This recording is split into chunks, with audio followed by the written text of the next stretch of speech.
political speech costs money. You need to make commercials, buy advertising time, or maybe just spend money for a sign. Costs money making the sign. John McCain and President Obama say money corrupts, and some people with too much money have too much influence. We need to stop that, they say. McCain-Feingold, the law tried to stop that, but then the Supreme Court, fortunately, said no, parts of this law are unconstitutional. Even corporations have a right to speak. Well, that upset the president. In front of members of the Supreme Court, he said this. Last week, the Supreme Court reversed a century of law that I believe will open the floodgates for special interests, including foreign corporations, to spend without limit in our elections. The justices didn't look happy to hear that, and the president was wrong about foreign corporations. But yes, American companies now can buy ads before an election. The mainstream media was horrified by that. The New York Times said it strikes at the heart of democracy. My next guest, economist Jeff Milo, studies campaign finance, so explain that. The Times' argument is that because corporations have money, the sense will be that the rich business dominates. Well, the rich have rights, too. And the problem with a lot of campaign finance rules is that the spirit of them is to limit political participation in speech. But that's contrary to the letter of the Constitution.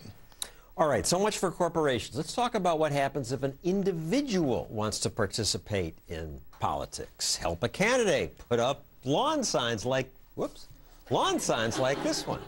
So let me ask my audience here. Tonight it's mostly college students from King's College. Welcome.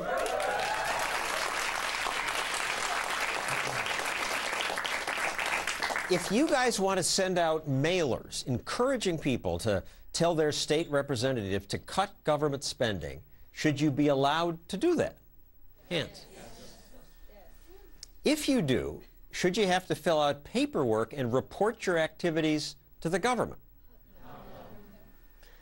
Well, I would think not also, and we've given the students a questionnaire titled, Is it Legal?, about what rules are governing the case if you want to help a candidate or advance a cause. If you want to see our quiz, you can see it and the answers at johnstossel.com. But earlier I gathered the forms from the students and we graded them, and most of you got most things wrong. But I don't blame you, because these rules are insane. I got them wrong, too. So, Jeff, let's take them one at a time. Suppose the audience here sends out mailers encouraging people to tell their state representatives to cut government spending without filling out forms. That actually falls under the definition of lobbying in 36 states. So that could be illegal if you haven't done the proper paperwork. You have to register as a lobbyist, and you could be in trouble if you don't. Second question. A union sends flyers encouraging its members to tell the state representatives to increase government spending. Similar situation, different group. Despite that broad definition of lobbying in many states, membership organizations that are pre-existing wouldn't have to fill out paperwork. That would be okay. So that would be legal. Considered internal communications. Correct. Suppose I volunteer to help a candidate produce TV commercials. I'd be good at that. Some states this could be illegal. The problem is, even though in general volunteering is okay, you're volunteering something that you're ordinarily compensated for, and so that could be considered a non-monetary or in-kind contribution, and so that could run afoul of laws as well. I can do it, but I have to fill out the forms, and there's a limit on how much I can give. If contributions are limited in that state. Now, if an amateur were to volunteer to do the same thing, that would be okay. But it's because you would have talents and ability that it might be a non-monetary. So how is any ordinary person supposed to understand this? I'm not sure they're intended to. If you read campaign finance regulations, it's worse than tax law. They're written for professionals. I mean, in California, with that in mind, here's the law. If you and your friends want to oppose a ballot measure, you have to fill out this form. It's with the instructions this long. I can't figure it out. This certainly would discourage me from ever wanting to participate, because I might spend all my money on lawyers' fees. Well, and that's part of the problem, that these complex regulations create a barrier to entry to political entrepreneurs and people who are amateurs that we should encourage to participate in the political process. Let's go on to question 4. A candidate spends $1 million of his own money on his own campaign.